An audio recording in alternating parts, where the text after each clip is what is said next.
You have goals. You know what matters to you. You've thought about what you want your life to look like. And yet, in the moment, you choose differently. You skip the workout. You reach for comfort food. You take the job that pays more but doesn't fit who you are. You know better, but you do it anyway. What's going on here? The problem is the level of thinking you're using to make your decision. Let's explore 3 orders of thinking. 3 different ways your mind processes decisions. Understanding the difference between them is how you move from being pushed around by impulses to actively operating with excellence in the moment of choice. Hey there, it's me, Core, and you're listening to Exercising Self-Control from Fitness to Flourishing. Let's start with instant thinking, the default mode.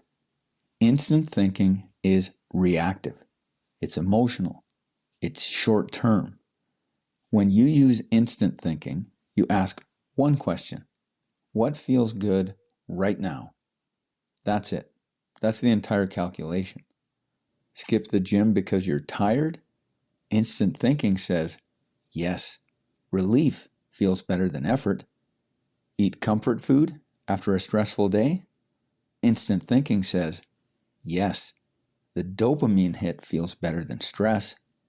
Take a higher paying job you don't actually like? Instant thinking says, yes, more money now feels like a win. The trap is that instant thinking works in the moment. It solves the immediate problem. It feels like clarity because it's so simple. But here's what happens next. Skipping the gym today makes it easier to skip tomorrow. Eating for comfort postpones learning how to manage stress directly. Taking a job for money alone sets you up for years of misalignment. You're a puppet in your own life, reacting to whatever impulse shows up in whatever circumstances happen to be on hand. Next is consequence thinking, the turning point. Consequence thinking is where intentionality kicks in. When you use consequence thinking, you ask, what happens next if I choose this? You pause. You reflect. You think about the second layer of outcomes, not just the immediate effect, but the ripple that follows. Skip the gym today, and tomorrow it's easier to skip. That's consequence thinking. Eat for comfort, and you never develop the skill to handle stress directly. You realize the coping mechanism becomes the problem. That's consequence thinking. Take a job for money, and you spend decades in misalignment. Burnout becomes inevitable. That's consequence thinking. Consequence thinking requires effort. It requires you to sit with discomfort instead of solving it instantly. It requires you to acknowledge trade-offs. If I choose this, I'm giving up that. It may require effort, but consequence thinking aligns your actions with your highest values and your most important goals.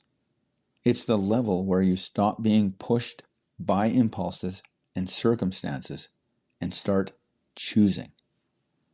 And finally, there's identity thinking, the architecture. Identity thinking is the most powerful level. It's not about actions or outcomes. It's about systems and who you are becoming. When you use identity thinking, you ask, who does this choice turn me into? This is where everything becomes crystal clear. Training when you're tired doesn't just build fitness. It reinforces the identity of someone who honors commitments. That identity makes discipline effortless because you're not forcing yourself to do something you don't want to do. You're being consistent with who you are. Choosing healthier food isn't about weight or rules. It's about building a system for compounding physical energy and mental clarity. You're becoming someone whose body supports their ambitions, not someone whose body drains them. Selecting work aligned with your values isn't about the paycheck. It's about building a system for growth and fulfillment over decades.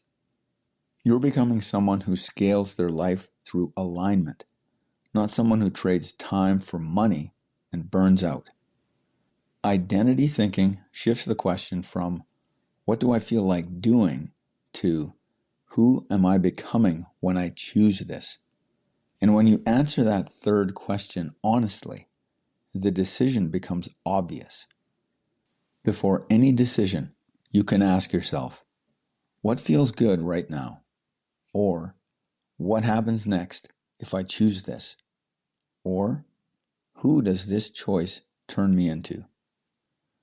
Most people stop at the first question. Some people reach the second. The people who transform their lives answer the third one. And they answer it honestly. You're moving from being pushed by impulses to choosing from principles, from reacting to architecting, from asking what you feel like doing to asking who you're becoming. Identity-aligned decisions provide more pleasure than what's promised by instant thinking, because even in the moment of choice, you experience self-respect. What seem like small choices, when identity-aligned, build a character where discipline is simply self-consistency. That's life-changing in the best way possible. You've heard the idea. Now it's time to put it in practice. Inside the Exercising Self-Control School Group, you earn your ACT score by stacking days you don't break. Miss one? It resets. Join and start your unbroken streak. The link is in the episode transcript. That's it for today. Catch you next time.